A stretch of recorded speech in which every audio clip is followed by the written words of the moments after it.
हमारे channel edu official को subscribe करें और नई अपडेट्स के लिए घंटी के बटन को जरूर दबाएं। माँ बाप से इजहार जरूरी है। ये सारे वो रिश्ते हैं जिनको मेरे नबी ने कुरान सुनो माँ बाप के लिए वक़्फ़िद लहुमा जनाह ज़ुल्ल मिनर रहमा वक़ुल रब्बिरहमहुमा कमा रब्बयानी सगीरा। हाँ, माँ बाप के लिए अपने पर फैला दो, पर बिछा दो। क्यों भाई, इंसान के पर होते हैं या बाजू होते हैं? क्यों जी? बोलो भाई। बाजू, तुम्हारी गुजराती में बोलूँ ना, बाजू बाजू होते हैं ना, पर तो नहीं होते ना। लेकिन अल्लाह कह रहा पर बिछा दो, अपने माँ बाप के लिए पर बिछा दो। पर बिछाने का क्या मतलब? मैं बताया करता हूं कि इस आयत को किसी तफसीर से मैं नहीं समझा, ना कोई तफसीर वाला ये तफसीर की तरफ जाएगा। ये जो मेरा कॉलेज का एक दौर है, एक तबलीग का दौर है। कॉलेज दौर में जब हमारे गांव के करीब दरियाए रावी है, उसके किनारे जंगल था बहुत बड़ा, उसमें हम शिकार खेलने जाते थे। एक एक हफ्ता जंगल में पड़े रहते थे, तो साथ खाने का सामान, साथ सारे हशम खदम, और एक एक हफ्ता हम शिकार करते। तो वो तीतर को लगता था ना छरा, वो छरे लगते थे तो गिरता था, तो यूं उसके पर यूं हो जाते थे। मेरे आंखों के सामने वो तीतर नजर आ रहे हैं, वो यूं ऐसे गिरते थे और यूं गर्दन टेढ़ी होती थी। और इसका मतलब ये होता था कि अब मैं तेरे बस में हूं, ज़बा कर या छोड़ दे, मेरा बस खत्म हो जाए। तो आए हाय हाय, कुर्बान जाऊं कुरान की खूबसूरती पर। मेरा रब कहता है अपने परों को बिछा दे माँ बाप के आगे, जैसे जख्मी परिंदा तेरे आगे बिछ जाता है कि ज़बा कर दो साहब, भून के खा या कबाब बना के खा, अब तेरे हवाले हूं। ऐसे ही माँ बाप के आगे यूं हो जा। क्या खूबसूरत ताबीर की है। ला तक़ुल लहुमा उफ, ऊं भी न कर। आपने फरमाया काश मेरे वालिदैन होते। तमन्ना की। 2 महीने के थे माँ के पेट में तो बाप का इंतकाल हो गया, या और नहीं तो मेरी माँ तो होती, मेरी माँ तो होती।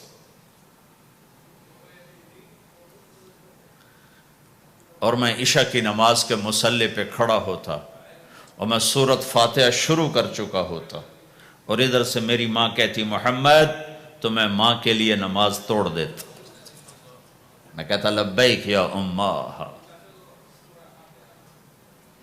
हज का सफर है, 63 साल उम्र है, माँ को फौत हुए 57 साल गुजर चुके हैं। आप हाजियों के साथ अबवा से गुजरते हैं, 10 मील आगे बस्ती है, पहले कब्र आ जाती है। आपने एहराम बांधा हुआ है, सर नंगा है, अप्रैल का महीना है, माँ की कब्र से गुजरे। 57 साल में आदमी क्या कुछ नहीं भूल जाता, लेकिन मेरे नबी के दिल का जख्म उसी तरह भरा नहीं है, उसी तरह ताज़ा है। आप ऊंटनी से उतर गए और माँ की कब्र के सराने आके यूं बैठे, घुटने उठाए और हाथ यहाँ रखे और सर दिया घुटनों में ऐसे, और यूं सर नीचे करके जो रोए हैं जैसे छोटे बच्चे रोते हैं। आपने देखा छोटे बच्चे घरों में ऐसे रोते हैं, ऐसे। हम भी बहुत रोए इस तरह मुंह घुटनों में देकर। तो मेरे नबी घुटनों में मुंह देकर जूं रोए, जूं रोए, जूं रोए, कई घंटे रोते रहे। सन 2000 में मैं हजरत आमना की कब्र की ज़ियारत के लिए पहुंचा। ढूंढते ढूंढते अल्लाह ने पहुंचाया, एक रहबर को साथ लिया।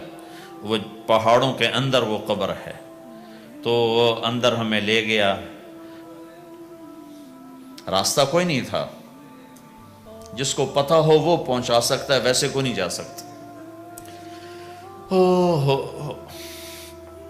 काले पहाड़, छोटे छोटे, कांटेदार झाड़ियां। एक पहाड़ी होगी इतनी ऊंची जितनी आपकी छत है, उसके ऊपर बाकी पहाड़ तो ऐसे थे, नोक निकली हुई, वो ऊपर फ्लैट था। कोई 10 बाई 10 तकरीबन, वहां मेरे नबी की मां आराम कर रही थी। तो मैंने चारों तरफ देखा तो 2000 यानी सिर्फ 12 साल पहले जंगल, वीराना, वहशत। 1400 साल पहले यहां क्या होगा। मैं अल्लाह की बेनियाजी से कांप रहा था कि मेरे रब, जिसकी खातिर तूने कायनात बनाई, यहां इस जंगल में उस पर इतना इम्तिहान डाला, वो भी 6 साल की उम्र में। बाप देखा नहीं, बहन कोई नहीं, भाई कोई नहीं, खाला कोई नहीं, कोई साथी कोई नहीं। 3 दिन बाद ये मौत आती तो मक्के में आती तो कई सीने से लगाते। 3 दिन पहले ये मौत आती तो मदीने में आती, कई सीने से लगाते। मदीने से भी निकाला और मक्के से भी दूर किया, और जंगल के अंदर सिर्फ 25 साल की उम्र में अम्मा आमना रजी अल्लाह तआला अन्हा पे मौत ने वार किया। और अल्लाह के नबी घबरा गए। 6 साल के बच्चे को समझ में नहीं आ रहा कि ये क्या हो रहा है। हज़रत आमना बोल नहीं पा रहे। मुझे लगता है गालिबन हार्ट अटैक हुआ होगा। 3 अफराद, वालिदा, खादिमा, उम्मे ऐमन और मेरे नबी। और हज़रत आमना यूं तड़प रही थी, ऐसे पहलू बदल रही, तड़प रही थी, और आप सहमे हुए बैठे थे और समझ में नहीं आ रहा था हुआ क्या है। फिर हज़रत आमना ने आखिर में अपने आप को, हार्ट अटैक में बोला नहीं जाता, मुझे हुआ था तो मुझे पता है, बोला नहीं जाता। आखिर बुझती शमा भड़की का बेटा, हर जिंदा ने मरना है, हर जवानी ने ढलना है, और लगता है मेरे जाने का वक्त आ चुका है। वलद तो तुहरन, तू ऐसा पाक है कि तेरे जरिए से सारा आलम पाक होगा। और शमा बुझी और छोटा सा मासूम बच्चा माँ के सीने पर सर रख के जो रोया है। काश तुम उस जगह पे होते, इस खूबसूरत मुल्क में, तुम अबवा को कैसे जानो और मैं तुम्हें कैसे बताऊं। मैं हजारों दफा यह किस्सा सुना चुका हूं। मुझे हर दफा रोना आता है कि मैं वहां अपने आप को महसूस करता हूं कि हाय, यहां इस जगह इतना बड़ा इम्तिहान, और सिर्फ 6 बरस का। कौन वहां कब्र बनाने आया? कोई गुजरे होंगे, वैसे तो किसी के बस में नहीं वहां कब्र बनाना। जब पहाड़ से नीचे उतरे तो हमारे नबी फिर भागे। जब उम्मे ऐमन ऊपर पहुंची हैं तो क्या मंजर था कि अबवा के पहाड़ भी रोए और जमीन आसमान भी रोए, और हर हर पत्थर रोया कि 6 साल का मासूम बच्चा 2 जहान का सरदार है, जन्नत का चाबी बरदार है, अल्लाह का झंडा उनके हाथ में होगा, शफात उनकी के तुफैल हिसाब होगा, उनकी शफात के साथ पुल पार होगा, उनके सदके जन्नत का दरवाजा खुलेगा, उनके सदके जन्नत में दाखिला होगा, उनके सदके गुनाहों की माफी होगी। और इतनी बड़ी हस्ती वद्दुहा वल्लैल इज़ा सजा का टाइटल लेने वाला, वमा अरसलनाका इल्ला काफ़तल लिन्नास बशीरन व नज़ीरा का टाइटल लेने वाला 6 साल का बच्चा। मुझे देखो, माँ की कब्र को सीने से लगाया हुआ था और उसके ऊपर लेटे हुए थे।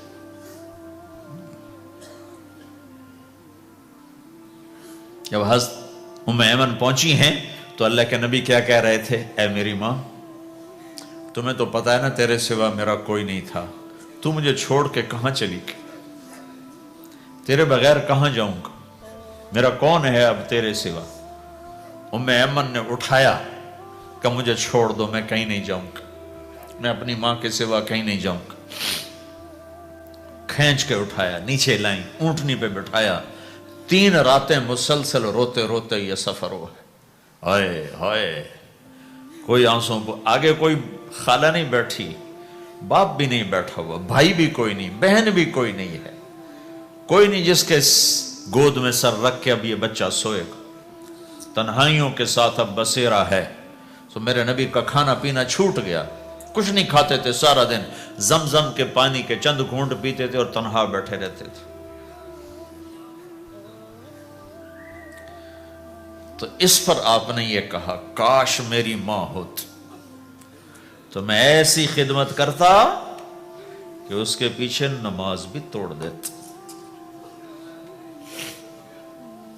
ماں باپ کا ایک مقام ہے جو دین بتاتا ہے بھائی، صرف پیسہ ہی بنانا سب کچھ نہیں ہے، اور بھی دکھ ہیں زمانے میں محبت کے سوا، راحتیں اور بھی ہیں وصل کی راحت کے سوا۔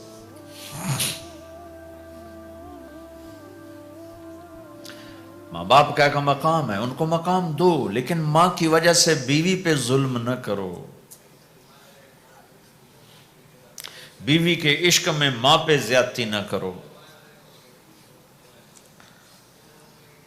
یہ گھر کی معاشرت ہے، یہ گھر کی زندگی ہے۔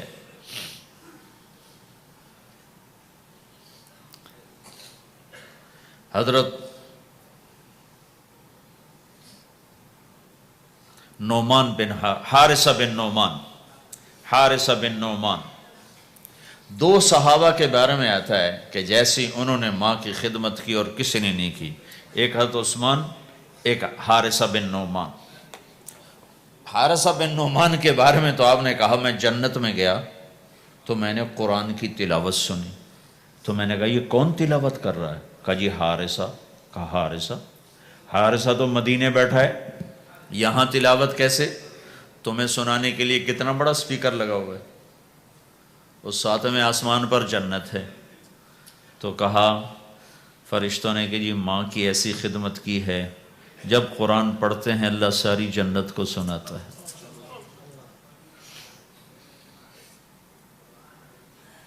تو جن کے والدین یہاں ساتھ ہیں وہ انہیں غنیمت جانو، ان کی خدمت کرو۔ کبھی عرش پر، کبھی فرش پر، کبھی ان کے در، کبھی در بدر، غم عاشقی تیرا شکریہ میں کہاں کہاں سے گزر گیا، کبھی راستوں میں تنہا، کبھی ہوں ورود صحرا، میں جنوں کا ہم سفر ہوں، میرا کوئی گھر نہیں ہے۔